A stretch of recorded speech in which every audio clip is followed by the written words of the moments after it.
जैसे कि हम सभी नए वर्ष में प्रवेश कर रहे हैं, आइए हम सभी परमेश्वर का उसकी दयाओं के लिए धन्यवाद करना सीखें और उसको हर एक चुनौती जो उसने हमारे जीवन में प्रदान की है उसके लिए भी शुक्रिया अदा करें, क्योंकि उन्हीं चुनौतियों के ज़रिए से परमेश्वर हमें और ही मजबूत बनाने में हमारी सहायता कर रहा है और हमारे आने वाली जीवन की हर एक कमज़ोरी, तकलीफ़ें और कठिनाइयों में वो हमें आगे और बढ़ाने में हमारी मदद कर रहा है। तो इस नए वर्ष में हमें परमेश्वर का धन्यवाद करना है और उसके नाम की जय जयकार करनी है। हम में से कई लोगों ने खुद से कई वादे किए होंगे, उन्हें निभाने की उम्मीद करते हैं, जैसे एक व्यायाम दिनचर्या शुरू करना।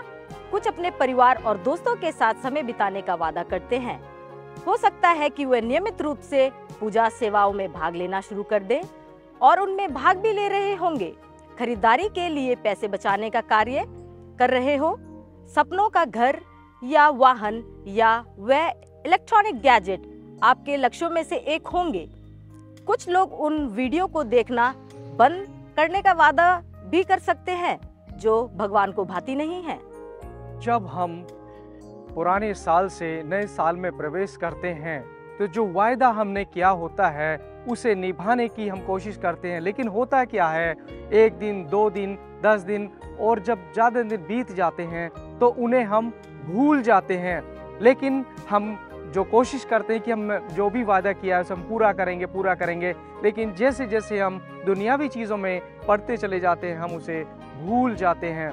लेकिन जो कुछ भी हो, हमें ये कोशिश करनी है, ये ध्यान में रखना है कि जो भी हमने वायदा किया है उसे हम पूरा करें, क्योंकि बाइबल में ऐसे कहा गया है इन चीज़ों के बारे में जो मैं बोलने वाला हूँ।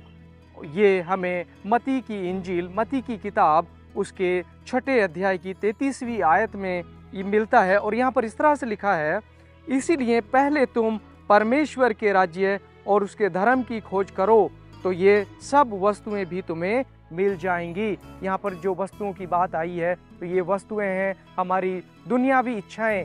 लोग वायदा करते हैं, सोचते हैं कि मैं अगर नए साल में जाऊंगा तो मैं एक नया सेलफोन लूँगा, महंगा वाला, अच्छा वाला, मैं एक गाड़ी लूँगा, एक अच्छा घर बनाऊँगा, ज़मीन खरीदूँगा, अच्छी जॉब, ये सारी चीज़ें हम सोचने लगते हैं। लेकिन बाइबल हमें कहती है कि ये सारी चीज़ें हमें मिल जाएंगी।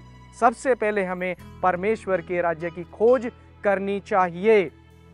पहला चीज़ पहले ही होता है, जब हम सवेरे को जब उठते हैं हमारा मन कहीं और भटक जाती है।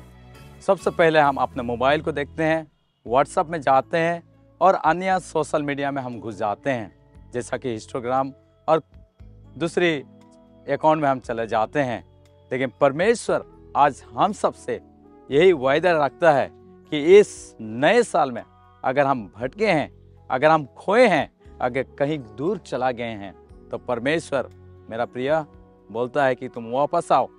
और बाइबल में हम पाते हैं, पहला यूहन्ना की किताब 1:9 में इस प्रकार कहता है, यदि हम अपने पापों को मान ले तो वह हमारा पापों को क्षमा करने में विश्व योग्य और धर्मी है।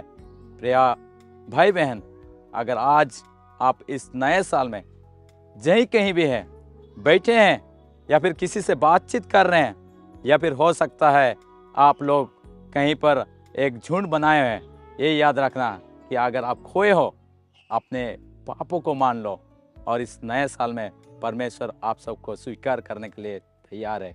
परमेश्वर हम सबको आशीष दे। आमीन।